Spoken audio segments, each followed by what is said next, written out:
Buenas, mi nombre es Antonio Galvez. Seguimos con esta serie de vídeos en el cual pretendo explicar cómo se debe o cómo podemos presentar o exponer una unidad didáctica o una unidad de trabajo, como se denominan en formación profesional.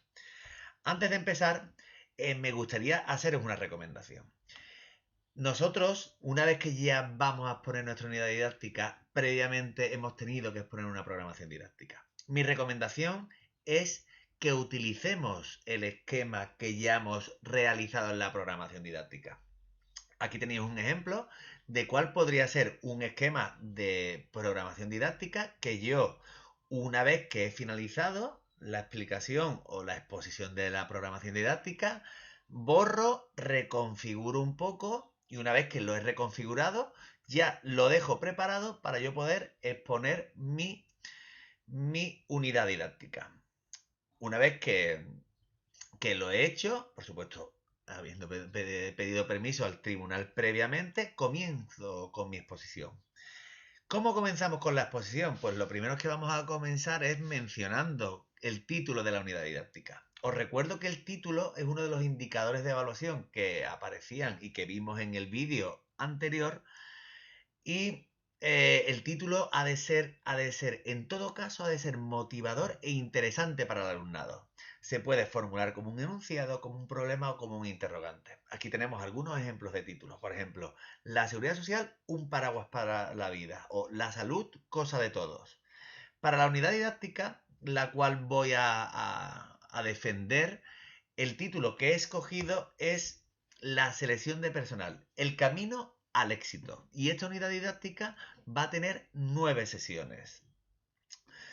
Una vez que ya hemos puesto nuestro título en la pizarra, hemos puesto el número de las sesiones, pasaríamos con la primera parte de la exposición de la unidad didáctica, que es la justificación. Yo la justificación la planteo desde tres perspectivas o tres visiones distintas. Una, estableciendo desde un planteamiento general de la unidad didáctica, una más enfocada al grupo y una relacionada con lo que sería el marco curricular del que forma parte.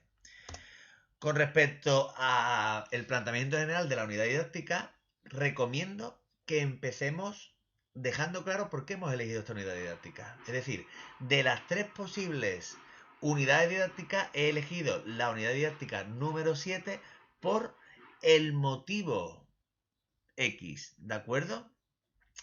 Esto, esto nos va a venir bien ya que, uno, vamos a introducir al tribunal en los contenidos y en el desarrollo de la unidad didáctica que vamos a ver.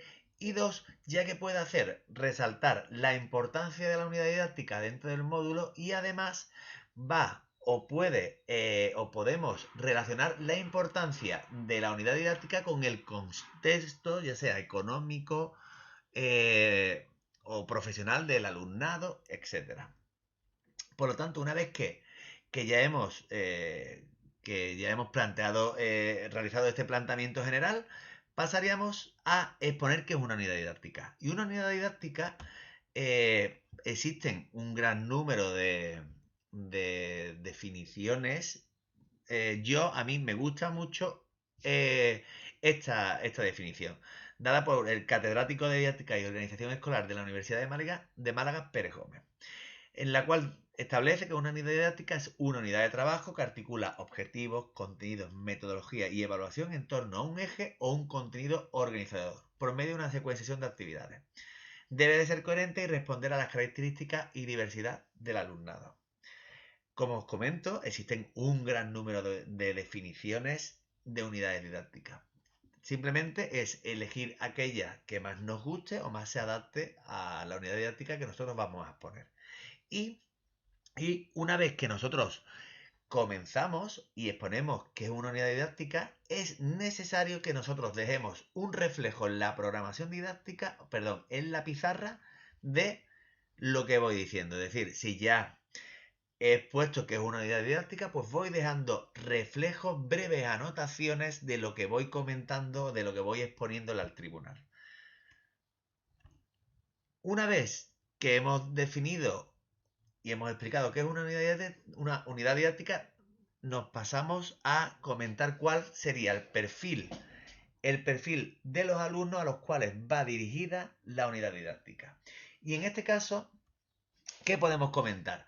Pues podemos comentar, pues, alumnos, número de chicos y de chicas que hay en la, en la clase, podemos hablar sobre sus motivaciones, ¿de acuerdo? Lo pongo en rojo porque no es necesario escribir la palabra motivaciones en la pizarra, pero sí que podemos hablar de sus motivaciones. ¿Por qué es importante para ellos la unidad didáctica o los contenidos que van a ver en la unidad didáctica número 7? Oye, pues lo podemos enfocar ya que vamos a hablar de la selección de personal y son alumnos de ciclo formativo, de primero de ciclo formativo, que ya seguramente han tenido experiencias y si no las han tenido van a tener en un corto periodo de tiempo experiencias profesionales, de enfrentarse a una entrevista de selección de personal. Por lo tanto, ellos querrán ir lo más preparado posible. Esas serán una de las motivaciones. Y además tenemos que tener en cuenta los niveles de partida. Los niveles de partida son todos aquellos conocimientos que nosotros presuponemos que el alumnado puede tener sobre los contenidos que nosotros vamos a desarrollar. En concreto, y puesto que estamos hablando de la selección de personal, y puesto que estamos en ciclo formativo en donde ya algunos alumnos sí que han tenido alguna experiencia profesional bien relacionada con el sector o no relacionada directamente, pero sí que podemos establecer o presuponer unos determinados niveles de partida. Debemos de presuponerlo y debemos de mencionar de qué niveles de partida estamos hablando. Una vez que hemos hablado de nuestro alumnado, de sus motivaciones, etcétera, pues pasaríamos a la siguiente parte de la justificación, la que desarrolla la unidad didáctica con el marco curricular del que forma parte. Es decir, ¿es necesario que volvamos a decir todo nuestro marco legal, LOE, LONCE, etcétera? No, ¿de acuerdo? No, pero sí que debemos de hacer referencia o hacer mención de que el marco legal anteriormente expuesto en nuestra programación didáctica también lo hemos tenido en cuenta en nuestra unidad didáctica. Principalmente hemos tenido en cuenta pues aquella normativa específica y mucha más cercana a nuestra unidad didáctica, como puede ser la orden que regula mi título o bien el proyecto educativo de centro, ¿de acuerdo? Que como bien os recuerdo, forma parte de nuestro marco legal. Una vez, una vez que hemos hecho mención a este marco legal, continuaríamos haciendo mención a la contextualización del centro y del entorno, ¿de acuerdo?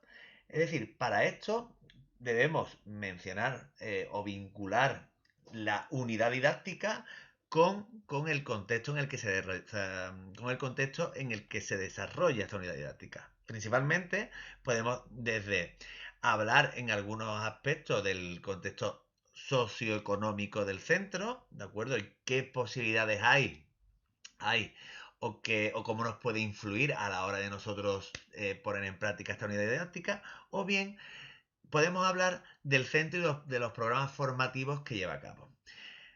Por ejemplo, a mí un programa formativo en el cual puede estar un profesor de ciclo formativo de grado superior de Administración y Finanzas puede ser el programa formativo Inicia Cultura Emprendedora, al cual puede pertenecer el centro y yo formar parte de ese programa y en el cual puedo en un momento determinado, pues poner en práctica ese programa formativo en mi unidad didáctica, que veremos posteriormente cómo lo podemos llevar a la práctica. Una vez que ya hemos mencionado y ya hemos justificado desde el punto de vista de la importancia de la unidad didáctica y del contexto, pasaríamos al siguiente apartado. Pero es muy importante que os haga mención a los nexos, ¿de acuerdo?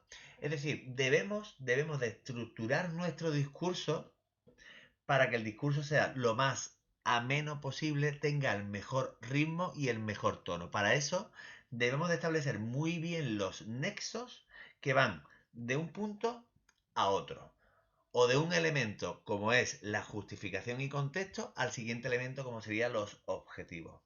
Por lo tanto, aquí os dejo una serie de nexos los cuales por supuesto encontraréis un enlace en el vídeo un enlace que estará puesto en el vídeo que podréis descargar y visualizar con más detenimiento. Espero que haya servido de utilidad y nos vemos en el siguiente vídeo. Muchas gracias.